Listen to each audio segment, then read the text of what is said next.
सादर प्रणाम। मैं हूं हिमांशु द्विवेदी और स्वागत है आपका हमारी खास पेशकश चर्चा में। चर्चा के तहत हम भारत की राजनीति से जुड़े अहम विषय में बात करेंगे। हमारा आज का विषय है बढ़ते कदम आपका दम। आप मतलब आप नहीं, आम आदमी पार्टी। इस देश के सियासी जगत में नई सदी के दूसरे दशक में दो महत्वपूर्ण घटनाएं हुई। एक, नरेंद्र मोदी के रूप में देश को सर्वमान्य नेता प्राप्त हुआ।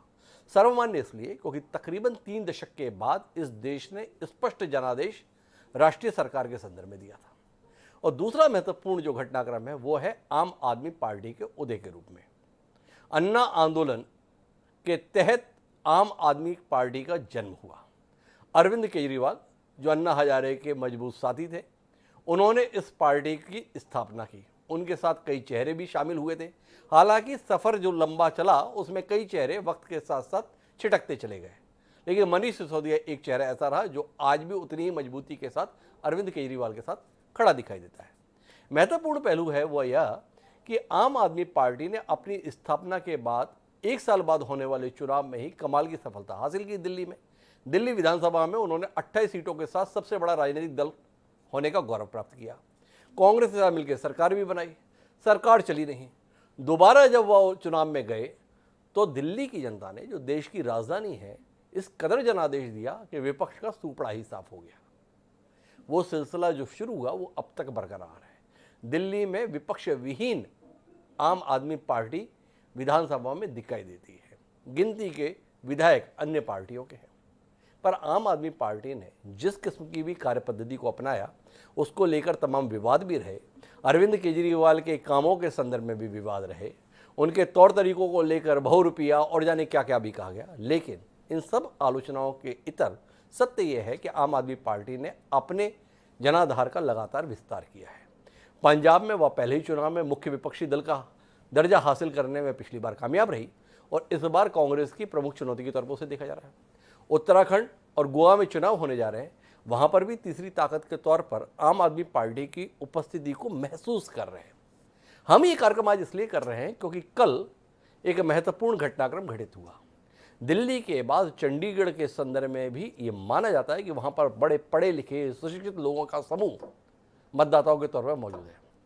उस चंडीगढ़ नगर निगम के चुनाव हुए, 35 सीटें थी। उस 35 सीट के नगर निगम के चुनाव में भारतीय जनता पार्टी और भारतीय राष्ट्रीय कांग्रेस को पीछे छोड़ते हुए आम आदमी पार्टी ने 34 में से 35 सीटों में से 14 सीटें जीतकर सबसे बड़ा राजनीतिक दल होने का दर्जा प्राप्त किया। तय है कि उसकी यह सफलता आने वाले पंजाब विधानसभा चुनाव के संदर्भ में संकेत दे रही है।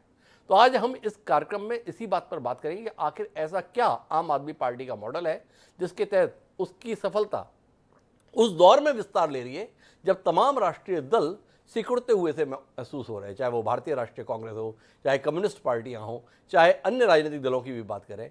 लेकिन इसके इतर आम आदमी पार्टी के साथ में ऐसी क्या उम्मीद जाग रही है जिसके चलते उसका विस्तार होता हुआ दिखाई दे रहा है। इस चर्चा का हिस्सा बनने के लिए 4 खास मेहमान हमारे साथ जुड़ रहे हैं, उनसे आपका परिचय भी कराएंगे और देश की राजनीति से जुड़े इस अहम विषय पर बात करेंगे। लेकिन इस सिलसिले को शुरू करें उससे पहले समय है आज के विचार सूत्र का। हमारा आज का विचार सूत्र ये कहता है कि रिक्तस्तु पूर्णतामेति पूर्णा भजति रिक्ताम घटी यंत्र व देयम नदशा परिवर्ते। अर्थात रिक्त व्यक्ति पूर्ण हो जाता है और पूर्ण व्यक्ति रिक्त हो जाता है। घटी यंत्र के समान मनुष्य की दशा परिवर्तित होती रहती है। गोपीनाथ दादीज के द्वारा जो ये श्लोक हमें प्राप्त हुआ वो केवल व्यक्तियों के संदर्भ में नहीं बल्कि राजनीतिक दलों के संदर्भ में भी लागू होता है।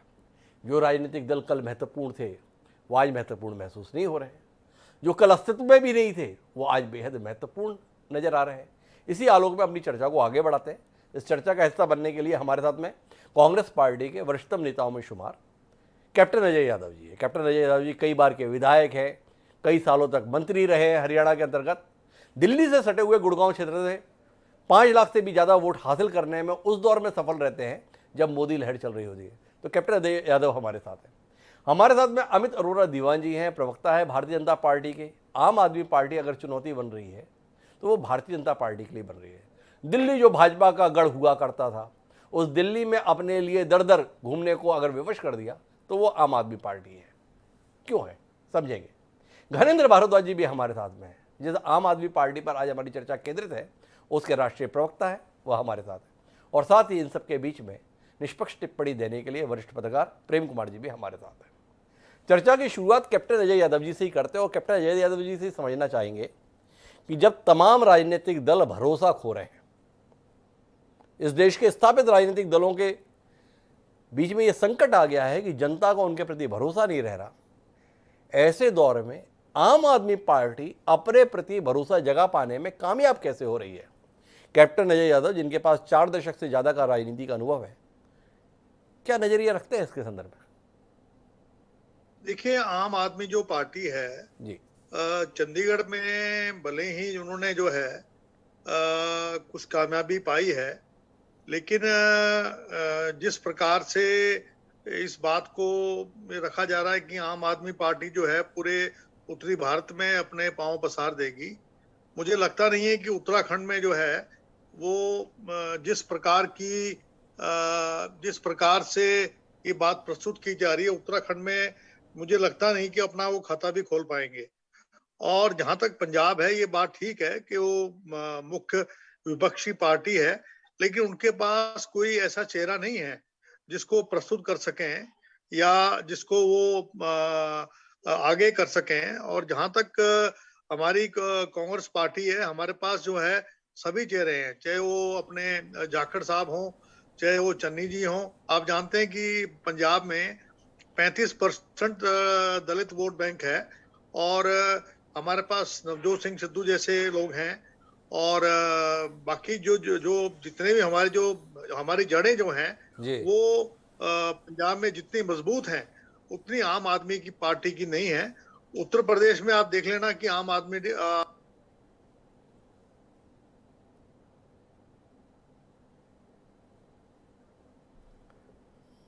अजय साहब, आपने शायद अपना म्यूट का बटन दबा दिया, उसे अनम्यूट कर देंगे, आपसे आग्रह है।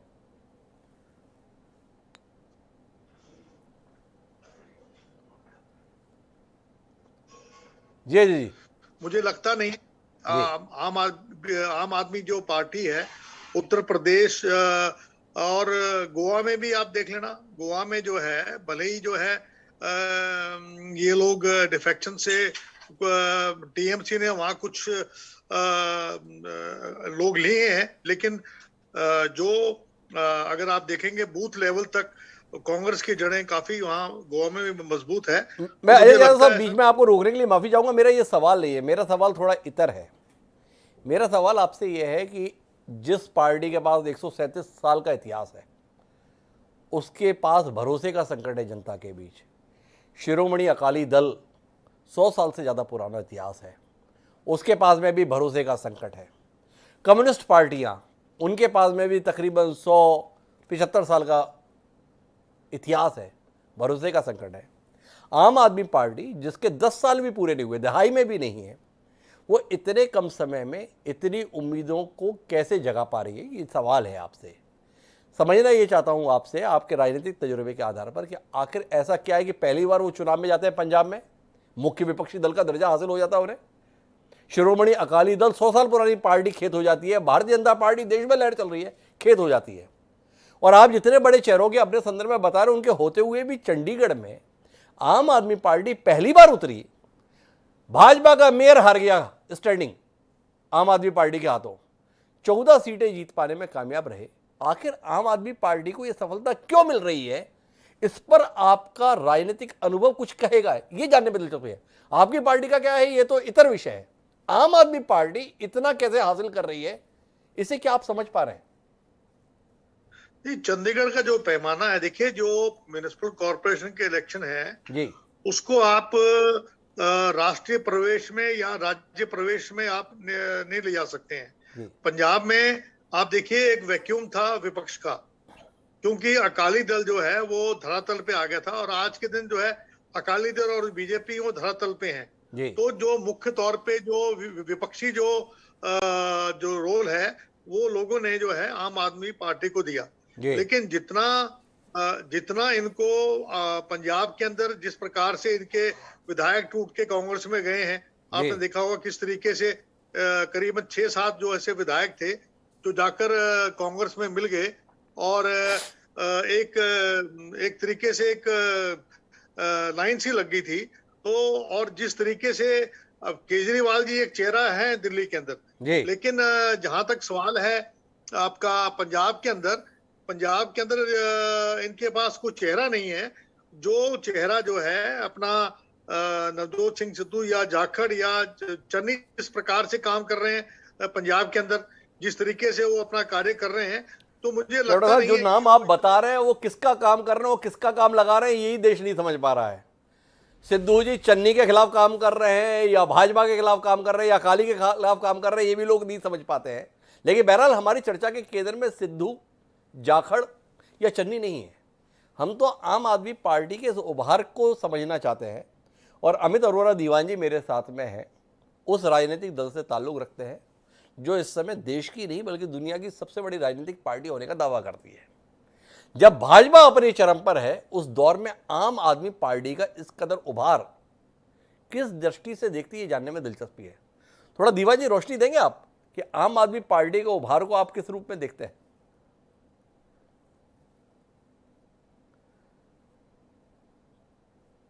जी अमित जी। देखिए ऐसा है कि जो बात हिमांशु जी आप कह रहे हैं जी कि पहली बार आम आदमी पार्टी चंडीगढ़ में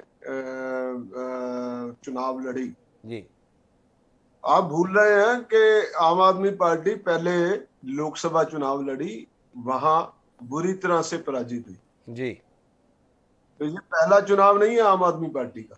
जी दूसरी बात जो आप कह रहे हैं जी आम आदमी पार्टी की विजय हुई है, अरे भैया चंडीगढ़ के लोगों ने भी भरोसा नहीं दिया आम आदमी पार्टी को।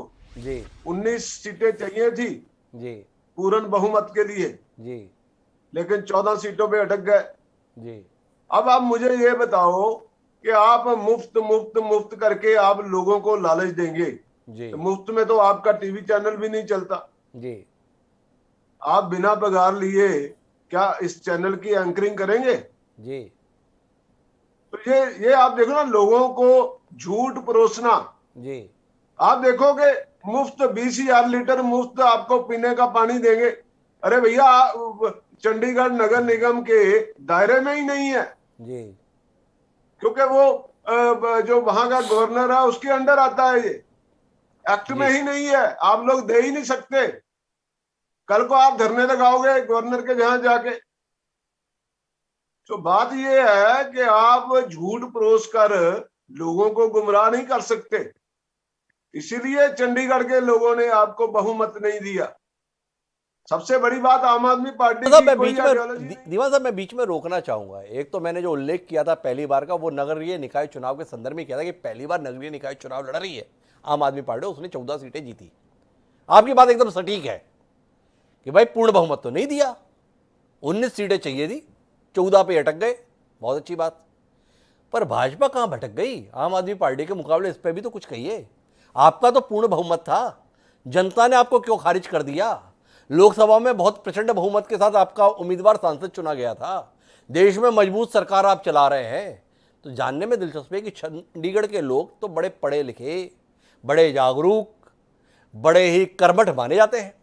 उनका फैसला है भाजपा से कहीं ज़्यादा वरीयता, कहीं ज़्यादा भरोसा आम आदमी पार्टी के प्रति, भारतीय राष्ट्रीय कांग्रेस से कहीं ज़्यादा भरोसा, कहीं ज़्यादा विश्वास आम आदमी पार्टी के प्रति, शिरोमणि अकाली दल से बहुत ज़्यादा भरोसा, बहुत ज़्यादा विश्वास आम आदमी पार्टी के प्रति। क्यों आम आदमी पार्टी के प्रति इस कदर भरोसा आ गया चंडीगढ़ की जनता को? कुछ तो कहिए जी। ऐसा है हिमांशु जी, देखिए मैं दो कारण समझता हूँ इसमें। जी पहली बात तो ये है कि बीजेपी का नगर निगम 2 बार रिपीट हुआ जी और बीजेपी के लोकल इश्यूज को लेकर एंटी इनकम्बेंसी फैक्टर भी रहा होगा जी। दूसरी बात ये है कि ये जो अभी अलायंस हुआ अकाली दल और लोक कांग्रेस के साथ, ये अगर निगम चुनाव से पहले हो जाता तो वहां का जो सिख वोट है वो भी अगर बीजेपी को पड़ता तो स्थिति कुछ और होती, वहां हमें पहले से ज्यादा सीटें मिलने के चांस बनते। आप अगर एनालिसिस निकालेंगे तो वहां 200 से लेके 500-700 वोट जो है वो अकाली दल लेके गया है जी। अगर ये अलायंस जो कल परसों हुआ है भारतीय जनता पार्टी का अकाली दल ढींसा के साथ और लोक कांग्रेस के साथ, अगर ये निगम चुनाव से पहले हो गया होता तो हमारी वहां कम से कम भी 25 सीटें आती चंडीगढ़ में। ये मैं 2 कारण समझता हूँ। देखिए, आप अभी तक इस पे कोई राय नहीं दे पाए साहब कि आप ये बोल रहे हैं अगर ये सीटें जुड़ जाती, अगर ये समझौता पहले हो जाता तो हमारे आंकड़े होते। मैं बार बार ये जानना चाहता हूँ कि ऐसा आम आदमी पार्टी में है क्या? एक आधे अधूरे राज्य की लूली लंगड़ी टाइप की सरकार है जो अपना आधा से ज़्यादा समय तो केंद्र सरकार से लड़ने में लगाती है। ऐसी पार्टी इतना भरोसा जगह पाने में, चाहे पंजाब में मुख्य विपक्षी दल का दर्जा प्राप्त करने की बात हो, चाहे चंडीगढ़ में सबसे बड़ी पार्टी बनने की बात हो, चाहे उत्तराखंड में या गोवा में गंभीरता से लिए जाने की बात हो, ये आपसे समझना चाहता हूँ कि आखिर इस पार्टी के संदर्भ में ऐसा हो क्या रहा है जिसकी इतनी आलोचना होती है फिर भी लोग इस ओर रुख कर रहे हैं। आपका तो तजुर्बा बहुत है, इस पर कोई दृष्टि दीजिए ना। अरे हिमांशु जी, ये बार बार कह रहे हैं पंजाब में मुख्य विपक्षी दल। अरे भैया 20 एमएलए थे, 12 कांग्रेस में गए हैं जी। अब तो विपक्षी दल भी नहीं है जी। अब ये मुख्य विपक्षी दल भी नहीं है पंजाब में जी। अब इनकी आइडियोलॉजी नहीं है। कोई एमएलए उधर जाता है, कोई इनका एमपी उधर जाता है। 4 इनके एमपी थे जी, अब 1 रह गया जी। तो लोगों का भरोसा तो तोड़ा है इन्होंने पंजाब में। तो लोगों का भरोसा तो तोड़ा है। अमित अरोड़ा जी अभी भी उसे बहुत संजीदगी से नहीं लेना चाहते। कैप्टन अजय यादव जी भी बोलते हैं कि अब चंडीगढ़ में जो हुआ छोड़िए, बाकी जगह कुछ है नहीं। पर घनेंद्र भारद्वाज जी मेरे साथ में है, उनसे समझना चाहते हैं जितना भी विस्तार आप ले पा रहे हैं, कैसे ले पा रहे हैं। एक और अभी भी ये दोनों देश के बड़े राजनीतिक दल, 2 सबसे बड़े राजनीतिक दल आपके कंसीडर करने के लिए तैयार नहीं है। आप किसी खेत की मूली नहीं है। लगभग बात का मर्म इतना है, मेरे शब्द को अगर अन्यथा नहीं लगे घने जी, तो अभी भी आप अपने वजूद का एहसास नहीं करा पा रहे इन लोगों को। क्या करेंगे आप जिससे इन लोगों को एहसास हो आपके संदर्भ में? देखिए हिमांशु जी, मेरा ये मानना है कि राजनीति में शालीनता रहनी चाहिए जी। और मैं एक्सपेक्ट ये कर रहा था कि कांग्रेस के साथी अजय यादव जी बहुत सीनियर लीडर हैं जी। ठीक है, भारतीय जनता पार्टी के साथी भी बैठे हैं, तो सबसे पहले इन्हें आम आदमी पार्टी को बधाई देनी चाहिए थी। और ये राजनीतिक शालीनता है। हम सबसे बड़ी पॉलिटिकल पार्टी बन के उभरे हैं। ये कह रहे जी बहुमत नहीं आया। मैंने कब कहा कि बहुमत आया? अरविंद जी ने कहा, हमने कहा है कि हम पहली बार चुनाव लड़े हैं और 2 महीने पहले हमने डिसीजन लिया था कि हम चंडीगढ़ में चुनाव लड़ेंगे। 2 महीने के अंदर चंडीगढ़ के लोगों ने इतना प्यार दिया, इतना समर्थन, इतना आशीर्वाद दिया कि हम चंडीगढ़ के लोगों के कर्जदार हो गए। 35 में से 14 वार्ड हम पहली बार चुनाव लड़े, हमारा कुछ नहीं था। और ये जो, अरे चुप हो जाओ भैया, ये तरीका गलत है। मैंने सुना है सबको। गणेश जी आपकी आवाज पूरी तरह आ रही है, कोई बीच में नहीं बोल रहा, आप अपनी बात को पूरा कहें। साथ ही बीच में बोल रहे हैं, ये तरीका ठीक नहीं डिबेट का। मैं ये कह रहा हूं कि हमने 2 महीने पहले डिसीजन लिया हमारी पार्टी ने, हमारी पॉलिटिकल अफेयर्स कमेटी ने, कि चंडीगढ़ म्युनिसिपैलिटी का चुनाव लड़ेंगे जी। और 2 महीने के अंदर चंडीगढ़ के लोगों ने इतना प्यार, इतना समर्थन, इतना आशीर्वाद दिया। आम आदमी पार्टी को हाथों हाथ लिया। अरविंद केजरीवाल जी की ईमानदार राजनीति को, काम की राजनीति को पसंद करा और आज उसका नतीजा है कि हम 14 वार्ड में हम सबसे बड़ी पॉलिटिकल पार्टी बनकर और 14 वार्ड हमने जीते हैं। और ये जो कांग्रेस और भारतीय जनता पार्टी की दशकों से राजनीति कर रही थी चंडीगढ़ में, जब से ये लोग राजनीति कर रहे हैं, आज चंडीगढ़ के लोगों ने इनको नेग्लेक्ट कर दिया, चंडीगढ़ के लोगों ने नकार दिया। चंडीगढ़ के लोगों ने ये बता दिया कि जहां पे भी विकल्प मजबूत होगा वहां पे आम आदमी पार्टी को एक राष्ट्र में के विकल्प के रूप में देख रहे हैं। और सिर्फ चंडीगढ़ की बात नहीं करा, चंडीगढ़ का तो कल रिजल्ट आया। मैं बताना चाहता हूं हिमांशु जी, इससे पहले हमने उत्तर प्रदेश में चुनाव लड़ा। उत्तर प्रदेश के अंदर जिला पंचायत की हम 83 सीट जीते हैं और ग्राम पंचायत की 300 से ज्यादा सीटें जीते हैं। उसके बाद जो वहां पे लोकल पंचायत है वहां पे 232 सीटें जीते। सूरत का आपको पता है कि सूरत जो भारतीय जनता पार्टी का गढ़ है गुजरात में, सूरत में हम 18 सीटें जीत के आए। महाराष्ट्र में पंचायत के चुनाव में आम आदमी पार्टी चुनाव लड़ी, 300 में से 145 सीटें जीते। हिमाचल में चुनाव हुए, हिमाचल में 40 में से 35 सीटें आम आदमी पार्टी जीती। कोई ऐसा नहीं कि चंडीगढ़ ने तो एक मैसेज दिया कि चंडीगढ़ ये बता रहा है कि पंजाब के लोगों का मूड क्या है, चंडीगढ़ ये बता रहा है कि देश के लोगों का मूड क्या है। क्योंकि चंडीगढ़ में भी अगर आप देखोगे तो देश के हर कोने का आदमी रह रहा है। वहां उत्तर प्रदेश का आदमी भी रह रहा है, बिहार का आदमी भी रह रहा है, हरियाणा का आदमी भी रह रहा है, पंजाब का भी आदमी रह रहा है, हिमाचल प्रदेश का भी आदमी रह रहा है। और चंडीगढ़ के लोगों ने जिस तरीके से कल मैंडेट दिया, मैं कहना चाहता हूं हिमांशु जी, देखिए इस देश में बहुत हो चुका है, बहुत हो चुका है। इस देश को कांग्रेस और भारतीय जनता पार्टी ने समय समय पर लूटने का काम करा है।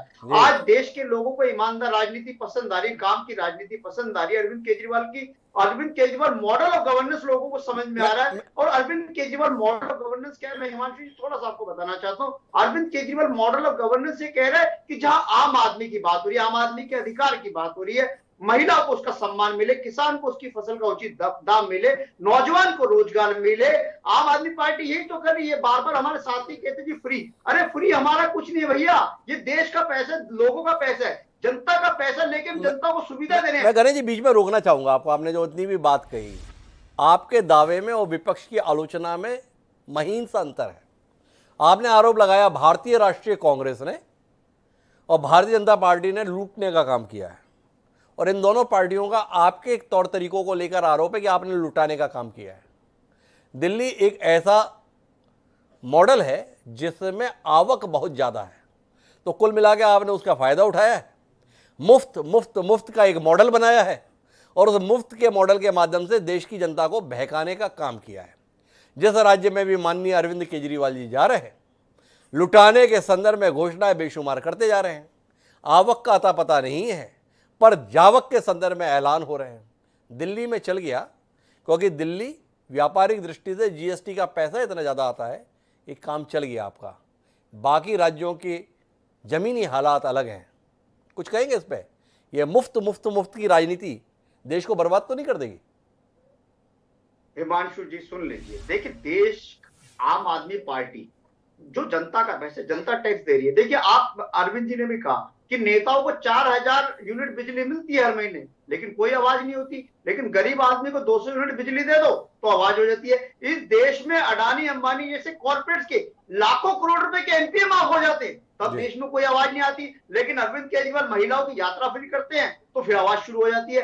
अरविंद केजरीवाल चोरी नहीं कर रहे, अरविंद केजरीवाल जनता का पैसा जो चोरी की भेंट चढ़ता था, जो भ्रष्टाचार की भेंट चढ़ता था, हम उस पैसे को बचा रहे हैं। अरविंद केजरीवाल ने गुजरात के मुख्यमंत्री की तरह 180 करोड़ रुपए का चार्टर्ड प्लेन नहीं लिया। अरविंद केजरीवाल ने 120 करोड़ रुपए लगा के महिलाओं की यात्रा फ्री कर दी। ये Arvind Kejriwal model of governance है। अरविंद केजरीवाल ने दिल्ली में बिजली की चोरी खत्म कर दी, जो चोरी होती थी बिजली की उसको खत्म करके गरीब आदमी को 200 यूनिट बिजली फ्री दे दी। ये अरविंद केजरीवाल का मॉडल ऑफ गवर्नेंस है। अरविंद केजरीवाल की गवर्नेंस मॉडल ये है कि हम जो चोरी और भ्रष्टाचार की भेंट जो पैसा चढ़ता था, एक पैरेलल इकोनॉमी जो हर स्टेट में चल रही है कि सरकार की इकोनॉमी अलग चल रही है, नेताओं की इकोनॉमी अलग चल रही है, उस नेताओं की इकोनॉमी को खत्म कर दिया। और जो जो पैसा जनता का आ रहा है वो जनता को हम सुविधाओं के मार्फत लुटा रहे हैं। और देने के बाद भी दिल्ली का बजट हमने डबल करा। ये Arvind Kejriwal model of governance है, इसको समझना पड़ेगा। और इसको भारतीय जनता पार्टी वाले, कांग्रेस नहीं समझ पा रहे, इसलिए सिमटते जा रहे हैं। Arvind Kejriwal model of governance को दिल्ली के लोगों ने समझा है, तभी दिल्ली के लोगों ने 3 बार मैंडेट दिया है। दिल्ली देश की राजधानी, दिल्ली में भी हर तबके का आदमी रहता है, ऐसा नहीं है। दिल्ली में हमें ग्रेटर क्लास जैसी तो मैं बीच में रोकूंगा घरेंद्र मारुता जी, इतना दमदारी के साथ जो आप पैरवी कर रहे हैं ना, model of governance Arvind Kejriwal, यही मॉडल ऑफ गवर्नेंस था। 2019 का लोकसभा चुनाव था, 7 लोकसभा सीट पर पानी मांग गई आम आदमी पार्टी। इस मॉडल ऑफ गवर्नेंस के संदर्भ में बताएंगे क्या हुआ? वही दिल्ली, वही देश की राजधानी, एक सांसद के लायक भरोसा भी नहीं जीत पाए आप। क्यों? हिमांशु जी देखिए, मैंने पहले भी कई बार कहा है कि देश में हर स्थिति का चुनाव अलग है। म्युनिसिपैलिटी का सिनेरियो अलग होता है, विधानसभा का सिनेरियो अलग है, लोकसभा का सिनेरियो अलग है। जब लोकसभा का चुनाव हो रहा था तो देश के लोग ये देख रहे थे कि नरेंद्र मोदी को कौन हरा रहा है, भारतीय जनता पार्टी को कौन हरा रहा है। तो देश का जो चुनाव होता है तो इस तरीके से होता है। और विधानसभा का चुनाव होता है, देखिए 2014 में भारतीय जनता पार्टी 7 सीटें जीतती है और विधानसभा सीटें जीतती है 67। और उसके बाद क्या होता है, 2015 में यही भारतीय जनता पार्टी जो दिल्ली में, अगर लोकसभा का पैरामीटर्स मानोगे, 67 विधानसभा जीती थी। और लेकिन जब दिल्ली का चुनाव आता है तो भारतीय जनता पार्टी मात्र 3 सीटों पर सिमट जाती है। ये इस तरीके का ट्रेंड है, इसको समझना पड़ेगा। मैं तो समझ ही रहा हूं, आप समझ पा रहे हैं कि नहीं समझ पा रहे हैं ये जानने में कि देश की जनता अभी भी आपको नगर निगम की राजनीति या आधे अधूरे राज्य की राजनीति के लायक ही समझ रही है। देश की राजनीति के लायक आपकी पार्टी नहीं समझी जा रही है। थोड़ा अपने तौर तरीकों में गंभीरता लाएंगे आप, जिसके चलते लोग देश के संदर्भ में भी आपको कुछ गंभीरता से ले, ये जानने में दिलचस्पी है। कुछ कहेंगे भारद्वाज जी आप इस पे? जी हिमांशु जी, मैं फिर आपको कह रहा हूं कि दिल्ली के लोगों ने और देश के लोगों ने हमें मौका दिया। देश के लोग चाह रहे हैं कि Arvind Kejriwal model of governance उन पे भी लागू हो। अगर दिल्ली के अंदर हम सब कुछ फ्री करने के बाद दिल्ली की इकोनॉमी को डबल कर सकते हैं, तो ये काम हम पंजाब में भी कर सकते हैं, ये काम हम पंजाब में भी कर सकते हैं। मुझे प्रेम कुमार जी के पास जाना है, लेकिन अमित अरोड़ा दीवाजी को हस्तक्षेप करना चाह रहे हैं। संक्षिप्त में उनका हस्तक्षेप लेते हैं। उन्हें आपत्ति हो रही थी भारद्वाज जी के कुछ दावों पर, वो सुनते हैं और फिर प्रेम कुमार जी के पास चलते हैं। जी दीवान साहब, आप कुछ कहना चाह रहे थे। मांशु जी, ये मॉडल ऑफ गवर्नेंस कह रहे हैं, ये केजरीवाल को ईमानदार राजनीतिज्ञ कह रहे हैं। अब मुझे ये बताएंगे कि दिल्ली जल बोर्ड का कितने घाटे में चल रहा है जी? डीटीसी बस का जो आज तक ऑडिट नहीं हुआ जी, तो ये लोगों को गुमराह करना, ये लोगों को गुमराह कर रहे हैं। ये दीवान जी का कहना है। कैप्टन अजय यादव साहब ने भी कुछ कहना चाहा था, मेरा ध्यान कहीं चला गया था। मैं एक बार अजय यादव जी का भी हस्तक्षेप सुन लेता हूँ। जी अजय साहब।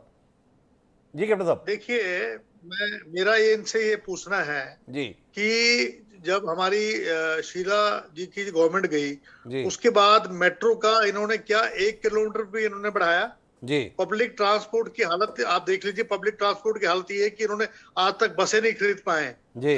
और तीसरी बात जो इन्होंने कहा जल बोर्ड की बात, वो मैं कहने वाला था, इन्होंने कह दी है जी। चौथी बात ये है कि पोल्यूशन के मामले में क्या हालत है आज दिल्ली की, कि स्कूल बंद किए जा रहे हैं। जो असली में अगर आप फ्री में सब कुछ देते रहेंगे, फ्री में पानी दे देंगे, फ्री में बिजली दे देंगे, इनका ये कह रहे हैं कि अडानी अंबानी से आप कंपेयर कर रहे हैं। आपकी हैसियत जो है, अब जिस दिन आप प्रधानमंत्री की हैसियत तो आपकी पार्टी की है नहीं जी। आप जो है गवर्नर से लड़ते रहते हैं। आप जो मूलभूत जो चीजें हैं वो लोगों को नहीं दे पा रहे। कई ऐसे इलाके हैं जहां आज भी पानी नहीं मिल रहा है लोगों को। आप बताइए क्या आज यमुना की हालत क्या है? आप यमुना को कह रहे थे हम शुद्ध कर देंगे, पीने लायक कर देंगे, कितनी बुरी हालत है यमुना की। तो कितनी विफलताएं हैं ये कैप्टन अजय यादव साहब बता रहे हैं। लेकिन मैं प्रेम कुमार जी आपके पास आना चाहता हूं। आऊंगा मैं भारद्वाज जी, बाकी पैनल भी है। प्रेम कुमार जी, आप समझ पा रहे हैं कि आखिर आम आदमी पार्टी, जैसा हमारा पैनल के अंतर्गत दोनों सम्माननीय राष्ट्रीय दल के प्रतिनिधि बोल रहे हैं, सब कुछ तो बर्बाद कर रहे हैं। इतने मामलों में तो विफल है, इतने मामलों में तो खारिज है, पर चुनावी सफलताएं कहानी कुछ और कह रही है। आप समझ पा रहे हैं कि जब विश्वास का संकट है पूरी राजनीति में, तब आम आदमी पार्टी अपने साथ एक उम्मीद और विश्वास जगह पाने में कामयाब क्यों हो रही है? चाहे थोड़े स्तर पर ही सही, पर जगह तो रही है। पहले से तो विस्तार ले रही है, पहले से तो बेहतर कर रही है, तो खारिज तो नहीं कर सकते थे। हाँ हिमांशु जी, ये चंडीगढ़ का जो चुनाव नतीजा है उसको लेकर ये सवाल नए सिरे से उठा है। और जो भी चंडीगढ़ का नतीजा है आम आदमी पार्टी के लिए उत्साहजनक है जी। पर इसका विश्लेषण जो मैं देख पाता हूँ वो ये है कि चंडीगढ़ की जनता, जहाँ के भारतीय जनता पार्टी का बहुमत था पिछली बार जी, और किसान आंदोलन के बाद पूरे इलाके में एक बीजेपी के खिलाफ गुस्सा है जी। तो उस गुस्से को आम आदमी पार्टी भुना ले गई है। लेकिन अब आपका सवाल निश्चित है कि भाई कांग्रेस क्यों नहीं भुना ले गई, ये सवाल बनेगा जी। तो हम आपको थोड़ा सा ले चलते हैं कि आम आदमी पार्टी पैदा कैसे हुई जी। आम आदमी पार्टी कांग्रेस के खिलाफ लड़कर के, भ्रष्टाचार के खिलाफ लड़कर के पैदा हुई। और एक और बात इससे जुड़ी हुई है कि जब लोकसभा चुनाव हुए 2014 में और अरविंद केजरीवाल जी के नेतृत्व वाली आम आदमी पार्टी ने अपना पहला दुश्मन कांग्रेस को न मान करके बीजेपी को माना, जिसका उदाहरण है कि बनारस में लड़ने गए थे अरविंद केजरीवाल जी। तो जनता ने उनको विकल्प के रूप में नहीं चुना आम आदमी पार्टी को। देश में सबसे ज्यादा जमानत जो है वो आम आदमी पार्टी की जब्त हुई जी। अब परिस्थिति बदली है। मैं इसलिए उदाहरण दे रहा हूं कि आम आदमी पार्टी का जन्म कांग्रेस से लड़ के हुआ, लोकसभा चुनाव में वो बीजेपी से के खिलाफ लड़ रही थी। अगर केजरीवाल जी राहुल गांधी के खिलाफ लड़ते, सोनिया गांधी के खिलाफ लड़ते तो शायद वो एक विकल्प के रूप में विश्वास दिला पाते थे। तो एक राजनीतिक गलती आम आदमी पार्टी ने की जिसको उन्होंने बाद में सुधारा और नरेंद्र मोदी जी के खिलाफ जो लगातार वो अरविंद केजरीवाल बोलते थे उसमें उन्होंने सुधार किया। और आज स्थिति ये है कि जहां कहीं भी भारतीय जनता पार्टी को जनता नकारती है तो वहां दूसरे विकल्प के तौर पर गैर कांग्रेस में जनता आम आदमी पार्टी को देखती है।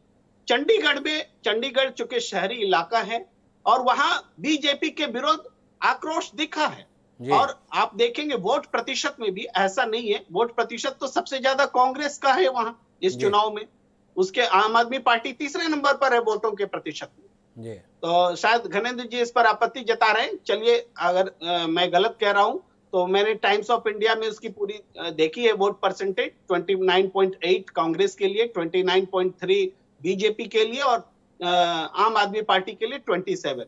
खैर इस पर बात हो जाएगी, जो भी आंकड़े होंगे वो संशोधित हो जाएंगे, लेकिन हम ये कह रहे हैं कि इस चुनाव में कांग्रेस को पहली प्रायोरिटी नहीं देकर के आम आदमी पार्टी को दी, क्योंकि चंडीगढ़ की जो जनता थी वो बीजेपी के साथ खड़ी थी और अब बीजेपी के खिलाफ हो गई। किसान आंदोलन के बाद उन्होंने विकल्प के तौर पर आम आदमी को चुना जी। अब यही चीज पश्चिम पंजाब के चुनाव में दोहराई जाएगी, ये मुमकिन नहीं है, ये मेरा विश्लेषण कहता है। ये इसलिए कहता है कि पंजाब में बीजेपी की सरकार नहीं है, कांग्रेस की सरकार। अब आम आदमी पार्टी अगर बीजेपी की सरकार होती निश्चित रूप से जनता की चॉइस आम आदमी पार्टी होती, लेकिन चूंकि कांग्रेस की सरकार है और पिछली बार निश्चित रूप से आम आदमी पार्टी ने 20 की संख्या में जीत हासिल की थी, फिर भी 77 के मुकाबले ये विपक्ष कहलाने लायक संख्या नहीं थी और अब तो वो घट करके बहुत कम रह गए। और सही मायने में पंजाब में तो जैसे हम देखते हैं ना कि राष्ट्रीय स्तर पर बीजेपी का कोई विपक्ष नहीं दिखता, वैसे पंजाब में कांग्रेस का कहीं विपक्ष नहीं है कांग्रेस के समांतर। इवन जो बीजेपी अकाली दल गठबंधन पिछले बार था, इस बार तो वो भी नहीं है। इस बार जो नया गठबंधन खड़ा हुआ है बीजेपी का वो बहुत नया है, बीजेपी कैप्टन अमरिंदर सिंह और ये बाकी लोगों को लेकर, तो पंजाब तो विपक्ष विहीन है। तो इस स्थिति में जो रिजल्ट चंडीगढ़ में आम आदमी पार्टी के लिए जनता ने दिखाया है और उसका जो कारण मैंने बताया है, मैंने समझा है, वो कारण पंजाब में नजर नहीं आता।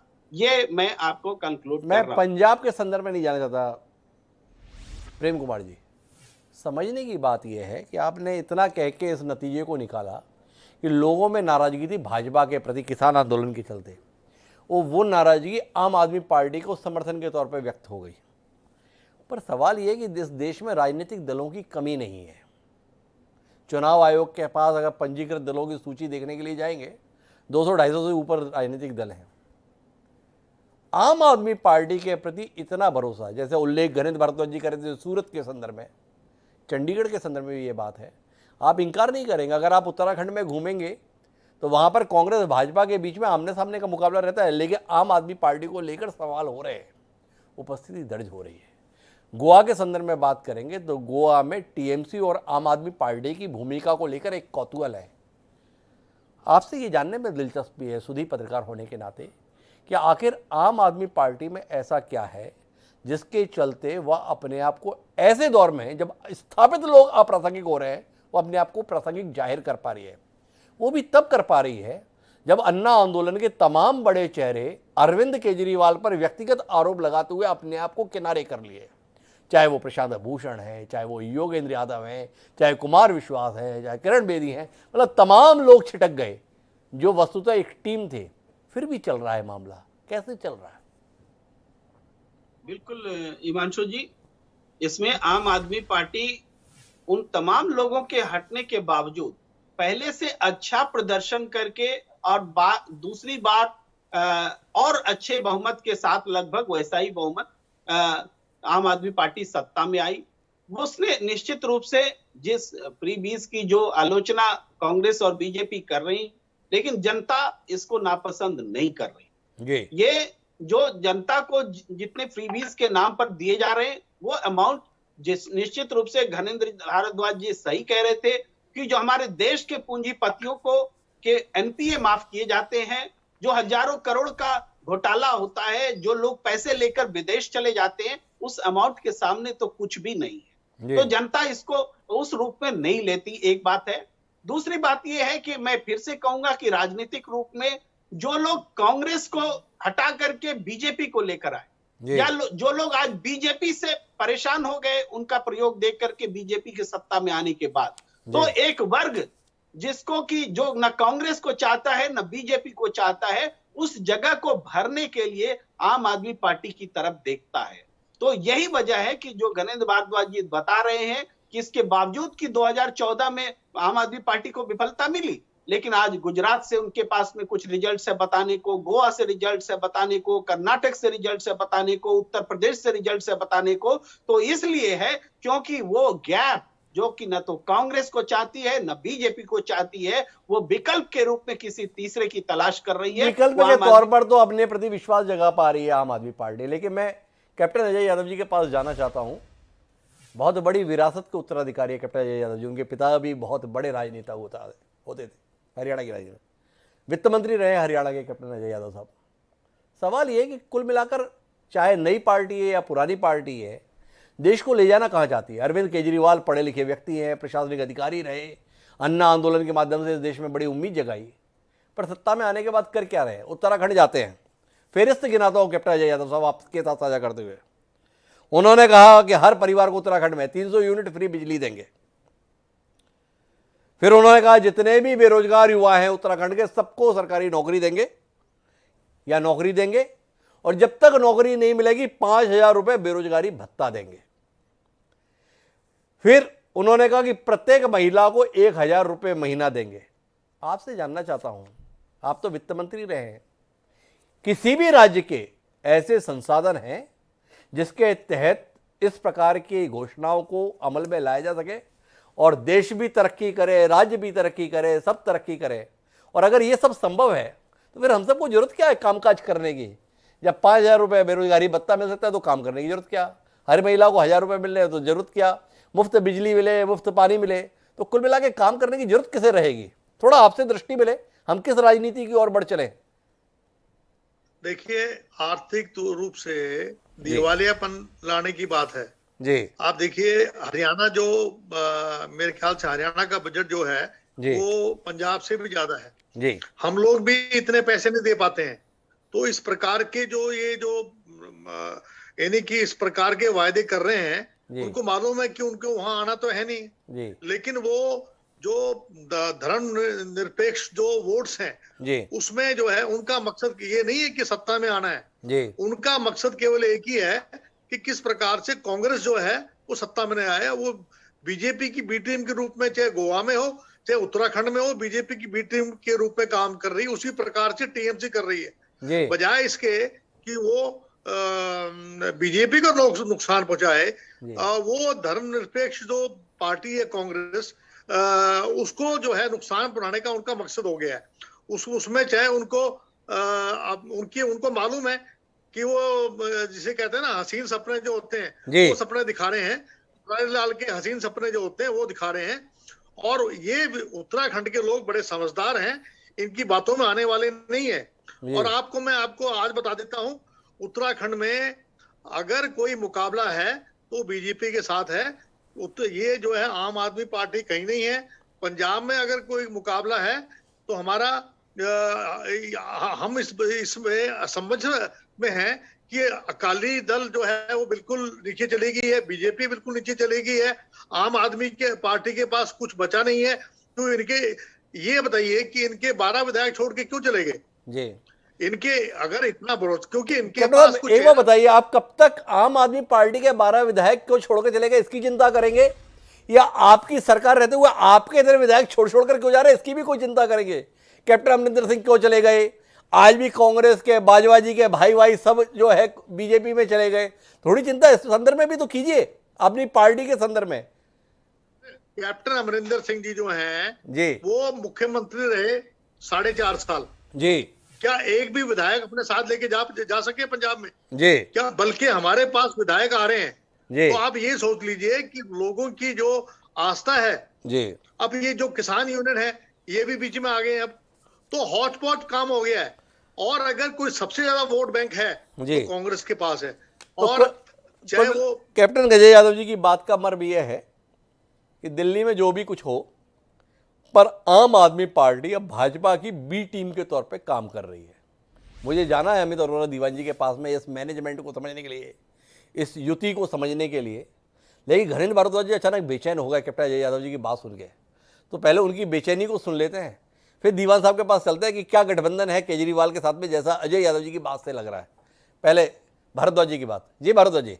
हिमांशु जी, वो कह रहा है कि जो दोनों पॉलिटिकल पार्टीज है ना, इनकी वो जो अपना गुंडागर्दी और तानाशाही है उसको खत्म कर रहे हैं आम आदमी पार्टी, इसलिए घबराए हुए हैं। आप इनकी घबराहट समझ सकते हो कि ये स्थापित पार्टी है, बड़े पूंजीपति इनके पीछे है, बहुत पैसा इनके पास है, बहुत ताकतवर लोग हैं। लेकिन जब आम आदमी निकलता है तो ये लोग डर जाते हैं, आम आदमी से डरते हैं, क्योंकि इन्हें पता है कि अगर आम आदमी जागे, दिल्ली का आम आदमी जागा है, तो दिल्ली के आम आदमी ने कांग्रेस को जीरो पे कर दिया है। कैप्टन अजय यादव को बताना चाहता हूं, 2014 zero, 2015 zero, 2017 zero, 19 zero, 20 zero. अरे जीरो नंबर वाली पार्टी जीरो कर दिया दिल्ली के लोगों ने। अभी भी अहंकार को छोड़कर एक बार बताओ भारद्वाज जी, आप इतनी आसानी से ये पूंजीपतियों की पार्टी, आपको मौका लगा, आपने क्या किया?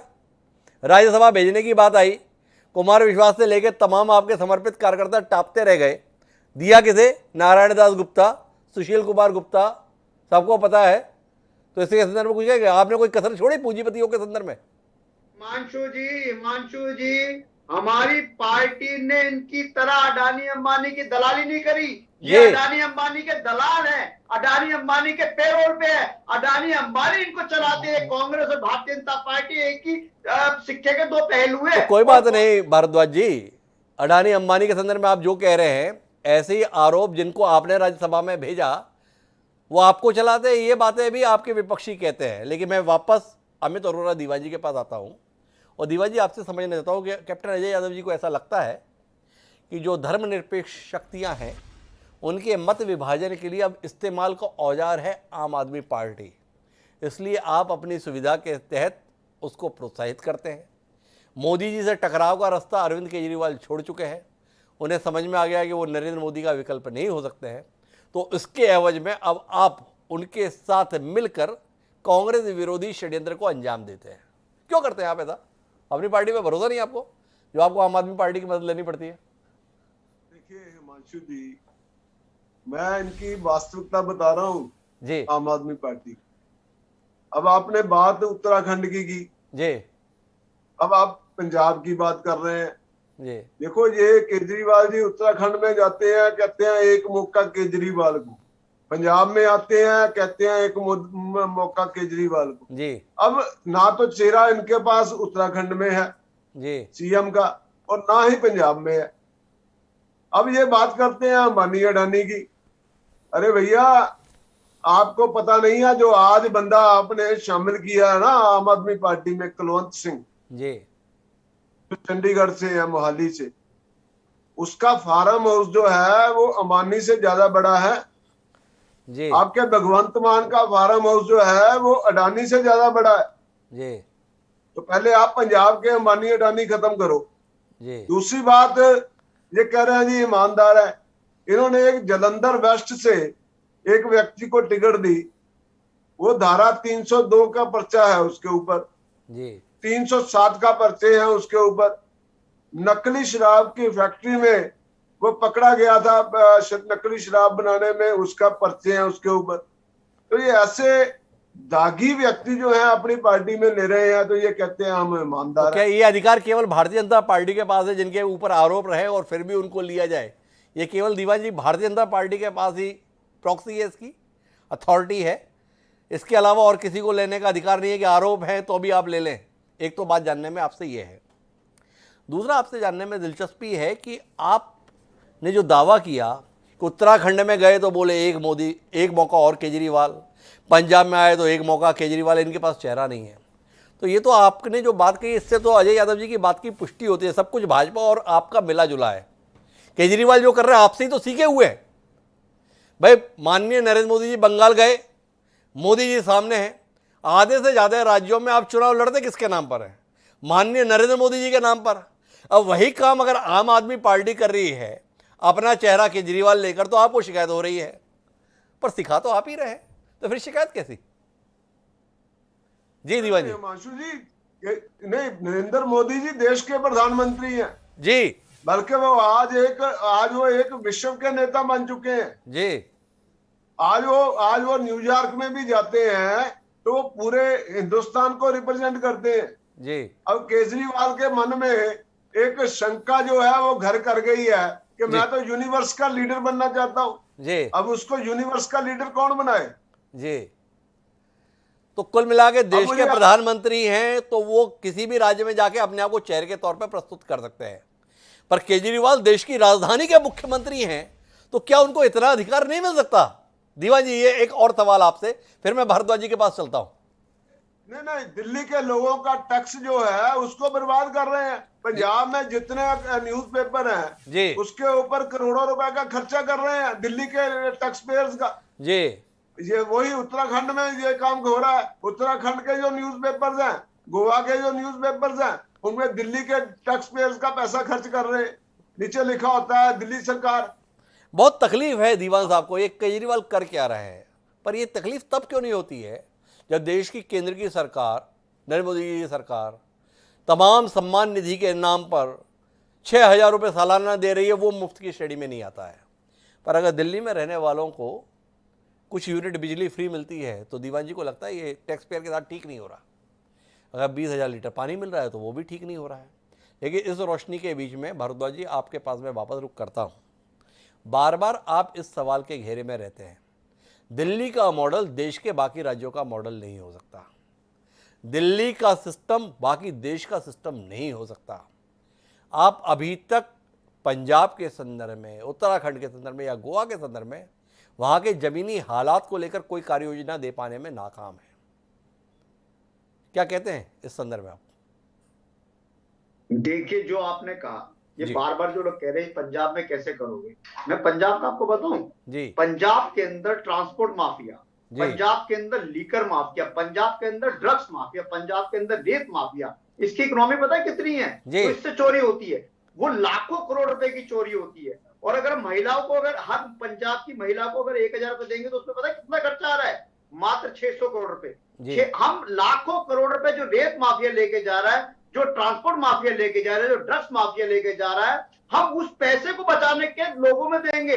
वो 1 लाख करोड़ रुपए से ज्यादा की जो ये माफिया चोरी कर रहे हैं ना, इस चोरी को लगाम करनी, ये Arvind Kejriwal model of governance है। इसको ये समझ नहीं पाएंगे क्योंकि तो चोर है। इनके तो सारे नेता और कार्यकर्ता, चन्नी साहब से लेके सब लोग माफिया के साथ लगे हुए। इनके राज में तो माफिया चल रहा है। ये बादल जब सरकार थी तब कहते थे कि आएंगे हम ट्रांसपोर्ट माफिया खत्म करेंगे बादल का। आज भी बादल का ट्रांसपोर्ट माफिया चल रहा है, इनके लोग उसमें शामिल हो गए। आज भी वहां पे रेत माफिया चल रहा है, उसमें इनके लोग भी शामिल है और भारतीय जनता पार्टी के, बादल के लोग भी शामिल है। वो कह रहा है कि देखिए चोरी में सब लोग मिले हुए हैं, इन सबका एक नेक्सस है, माफिया है। और ये सारा जो माफिया जो चल रहा है ना, चाहे वो पंजाब में चल रहा है, चाहे उत्तराखंड में माइन और लीकर माफिया चल रहा हो, ये सारे माफिया भारतीय जनता पार्टी और कांग्रेस के लोग चला रहे हैं। अब देश का आम आदमी जाग रहा है, देश का आम आदमी इस माफिया से छुटकारा चाहता है। और देश के आम आदमी ने देख लिया है कि अरविंद केजरीवाल वो आदमी है, अरविंद केजरीवाल वो शख्स है जो कहते हैं वो करते हैं। अरविंद केजरीवाल कह रहे हैं मैं इन माफिया को खत्म करूंगा तो खत्म करूंगा।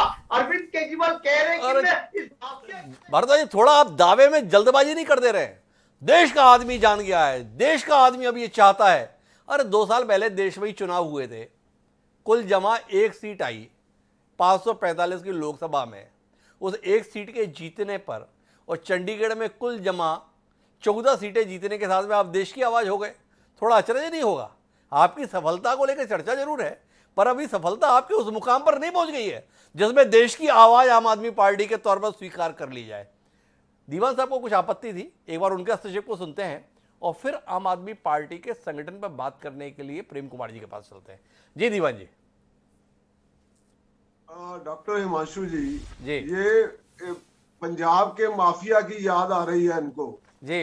अब इनको जरा याद करवा दूं जी कि फाजिल्का कोर्ट ने एक सम्मन दिया था ड्रग तस्करी के मामले में सुखपाल सिंह खैरा को जी, जो इनके विधायक थे जी आम आदमी पार्टी के, और इनके लीडर ऑफ पार्टी भी थे, एलओपी थे विधानसभा जी।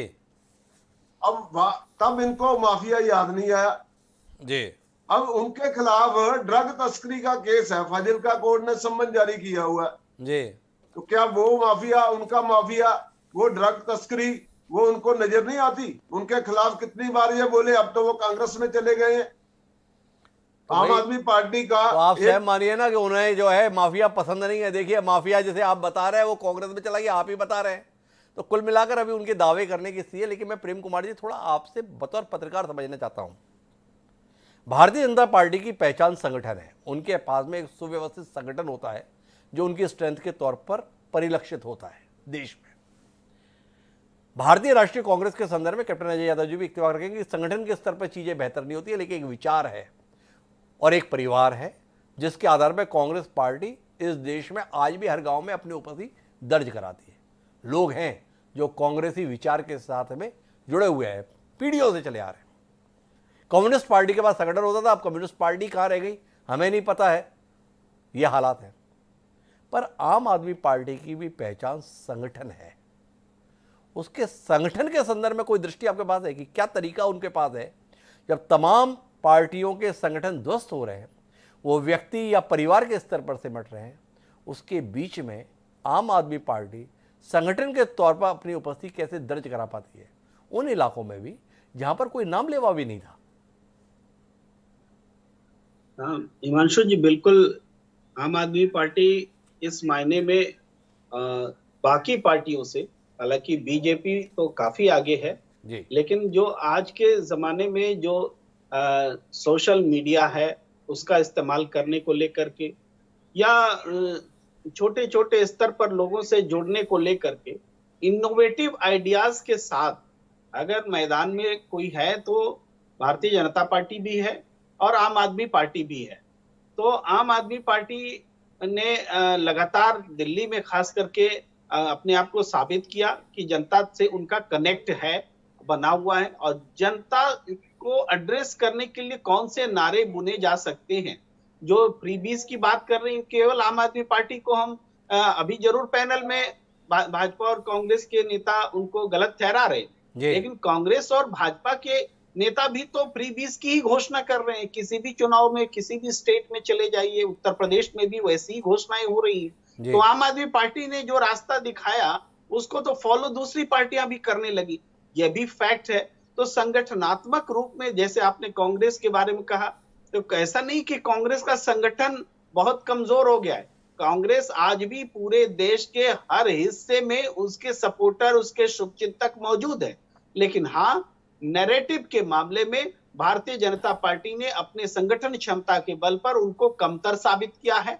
और अगर दिल्ली में देखा जाए तो दिल्ली में आम आदमी पार्टी ने भारतीय जनता पार्टी से खुद को बेहतर साबित किया है। मैं थोड़ा दो विषयों पर आपसे हस्तक्षेप लूंगा बीच में।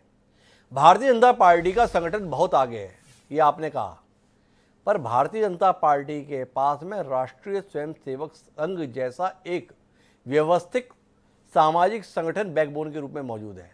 अधिकृत रूप से राष्ट्रीय स्वयंसेवक संघ के संपूर्ण जीवन समर्पित कर देने वाले प्रचारक संगठन मंत्री की भूमिका में जिला स्तर पर, प्रदेश स्तर पर, राष्ट्रीय स्तर पर मौजूद रहते हैं। वो उनके लिए एक बड़ा सहयोग होता है। पर आम आदमी पार्टी ने इतने कम समय में जो अपने संगठन के स्तर पर संरचना बनाई है, क्या इसके लिए आप कोई रेटिंग देना चाहेंगे, कोई सराहना करना चाहेंगे? ये सवाल है। और बाकी राजनीतिक दलों के लिए क्या ये सबक का विषय नहीं होना चाहिए? एक सवाल ये। और दूसरा, क्या आप निजी तौर पर इस बात के लिए निराश नहीं होते कि आम आदमी पार्टी नई उम्मीदों के साथ आया हुआ राजनीतिक दल था, लेकिन वो उसी कीचड़ में फंसता हुआ दिखाई दे रहा है जो शिकायत हमें अन्य राजनीतिक दलों के संदर्भ में रही? मुफ्त का सिलसिला अरविंद केजरीवाल ने शुरू नहीं किया है। मुफ्त का सिलसिला चाहे कांग्रेस पार्टी हो, चाहे भारतीय जनता पार्टी हो, या इससे पहले अन्य क्षेत्रीय दल हों, उन सब ने तात्कालिक सफलता हासिल करने के लिए मुफ्त का खेल खेला। और उस मुफ्त के खेल में अरविंद केजरीवाल भी उतनी ही मस्ती के साथ खेलते हुए दिखाई दे रहे हैं। यह उन उम्मीदों पर चोट नहीं है जो एक नए राजनीतिक दल के साथ, नई उम्मीद के साथ में हम लोगों के बीच में जागी थी। दोनों पर आपकी टिप्पणी। जी, पहले संगठन वाली बात पर आते हैं। आरएसएस निश्चित रूप से एक ऐसे संगठन के रूप में जिसका फायदा भारतीय जनता पार्टी को मिलता है। कांग्रेस के पास भी पहले कई छोटे छोटे कांग्रेस सेवा दल, किसान संगठन, छात्र संगठन, नौजवान संगठन हुआ करता था, जो आज कमजोर है। उसका खामियाजा कांग्रेस भुगत रही है। और कम्युनिस्ट पार्टियों के पास भी वैसे संगठनों की आज कमी हो गई, आज वो रसातल में है, परिदृश्य से गायब है। लेकिन आम आदमी पार्टी, जो कि नई पार्टी के रूप में 10 साल नहीं हुए हैं, इनका जन्म देखिए एक एनजीओ की तरह चलाने वाले, एनजीओ चलाया करते थे इनके संगठनकर्ता, और पेड कार्यकर्ताओं से एनजीओ होता था। उस पेड सिस्टम को इन्होंने पॉलिटिकल एटमॉस्फेयर में लाया। आज आम आदमी पार्टी एक पेड कार्यकर्ताओं का एक सिस्टम चलाती है, बीजेपी भी उसका फॉलो करती है, और दूसरी पार्टियां भी अब करने लगी हैं कि तो वो जो किसी समय में निस्वार्थ कार्यकर्ताओं की एक टीम हुआ करती थी, वो गायब है। ये सही है या गलत है, एक अलग विमर्श है। लेकिन ये दूसरा प्रश्न जो आपका है, मेरा ख्याल से यहाँ से हम ये निष्कर्ष निकाल सकते हैं कि आम आदमी पार्टी ने जो नयापन लाया है उससे संगठनात्मक रूप से एक उसको मजबूती मिली है ये पेड सिस्टम में। और मैं दूसरे प्रश्न पर आता हूं कि जो उम्मीद थी आम आदमी पार्टी से, निश्चित रूप से आम आदमी पार्टी से उस मोर्चे पर उम्मीद टूटी है कि जो भ्रष्टाचार के खिलाफ लोकपाल और लोकायुक्त की बात करती थी, आज आम आदमी पार्टी उस पर एक शब्द नहीं बोलती। और भ्रष्टाचार उस सरकार में है या नहीं, इसकी जांच करने के लिए कौन है, इसकी जांच कौन करेगा? लोकायुक्त आप ही डिमांड करते थे, आज आप नहीं करते हैं। तो दूसरे प्रदेशों में भी देखिए भ्रष्टाचार तो तभी सामने आता है ना जब सीबीआई और ईडी और इन तमाम चीजों का कुछ पहरा होता है। और आजकल चूंकि वो सेलेक्टिव ढंग से होता है, इसलिए सत्ता में रहने वाली पार्टियां भ्रष्टाचार मुक्त रहती हैं, मुक्त दिखती हैं। तो आम आदमी पार्टी से कुछ अलग व्यवहार की उम्मीद थी, वो नहीं हुई। और फिर भी ऐसा नहीं कि उम्मीद टूटी है। अगर एक उम्मीद एकदम से खत्म होती तो इसका प्रचार प्रसार जो दूसरे क्षेत्रों में हो रहा है वो नहीं होती। अब भी एक वर्ग है जो बीजेपी और कांग्रेस से की जगह पे आम आदमी पार्टी को विकल्प के तौर पर देखता है। तो कुल मिलाकर हम बातचीत के निचोड़ पर हैं। आखिरी संक्षिप्त टिप्पणियां लेंगे क्योंकि हस्तक्षेप करना चाहते हैं। पहले घरेंद्र भारद्वाज जी की आखिरी टिप्पणी इस कार्यक्रम के संदर्भ में। जी भारद्वाज जी, आप कुछ हस्तक्षेप करना चाह रहे हैं? देखिए हिमांशु जी, मैं फिर ये कह रहा हूं और देश के लोगों से हमारी यही अपील है कि देश के लोग इस करप्ट पॉलिटिक्स से और कम्युनल पॉलिटिक्स से तंग आ चुके हैं। कांग्रेस ने भी देश में आज तक कम्युनल लोगों के इमोशंस को भड़का के अपनी पॉलिटिक्स करी, यही काम भारतीय जनता पार्टी कर रही है। देश के लोग जात पात धर्म की राजनीति से ऊपर उठ के सोचना शुरू कर दिया है। अब देश के लोगों को अच्छे स्कूल चाहिए, अच्छे अस्पताल चाहिए, मोहल्ला क्लिनिक चाहिए, महिलाओं को फ्री में यात्रा चाहिए, महिलाओं के लिए सुरक्षा चाहिए, उनके लिए सीसीटीवी कैमरे भी लगने चाहिए। ये सारे काम आम आदमी पार्टी की सरकार कर रही है और ये जात पात धर्म की पॉलिटिक्स से उठ के अब आगे सोचना पड़ेगा। देश आज इसीलिए पिछड़ा हुआ है कि आज भी देश में जात धर्म इनके नाम पे वोट पड़ते हैं, लेकिन आम आदमी पार्टी ने इस ट्रेडिशन को चेंज करा, आम आदमी पार्टी ने इस व्यवस्था को चेंज करा। आज देश में स्कूल के नाम पे वोट पड़ रहे हैं, अस्पताल के नाम पे वोट पड़ रहे हैं, आज महिलाओं की सुरक्षा के नाम पे वोट पड़ रहे हैं। ये हमारी अचीवमेंट है और ये अचीवमेंट में मुग्ध है भारद्वाज। उन्हें लगता है कि उन्होंने देश में सब कुछ बदलाव ला दिया है, पर वो बदलाव अभी तक हमें देश में दिखा नहीं है। शुरुआत हुई है, आम आदमी पार्टी को कुछ सफलता मिलती दिख रही है, पर ऐसा नहीं हो गया है जैसा भारद्वाज जी के द्वारा यहाँ दावा किया जा रहा है। मैं आखिरी टिप्पणी के लिए कैप्टन अजय यादव साहब आपके पास में रुक करता हूँ और आपसे जानना चाहता हूँ। एक बड़ी महत्वपूर्ण टिप्पणी प्रेम कुमार जी ने की कि आम आदमी पार्टी ने पेड कार्यकर्ताओं के माध्यम से संगठन खड़ा करके दिखा दिया। बदलते दौर के बदलाव की यह सबसे बड़ी कहानी है। संगठन के तौर पर उम्मीद की जाती है कि निस्वार्थ भाव से पार्टी की सेवा कीजिए। अब नया दौर है, पैसे मिलेंगे, संगठन तैयार कीजिए। क्या पुराने राजनीतिक दल इससे कोई सबक लेंगे? इनके संगठन की बात है, जो आरएसएस जो इनका मुख्य विंग है जी, आज भ्रष्टाचार में पूर्ण रूप से लिप्त है जी। जितने भी, चाहे आप जितने भी स्टेट्स आप लगा लीजिए, जितने भी मुख्यमंत्री हैं, उनके जो मुख्य सलाहकार हैं और जितने भी आपके एजुकेशन इंस्टीट्यूशन जो वाइस चांसलर हैं, वो आरएसएस के लोगों को लगा रखा है। और जिस तरीके से वो लूट बचा रहे हैं उसकी कोई कल्पना नहीं कर सकता है।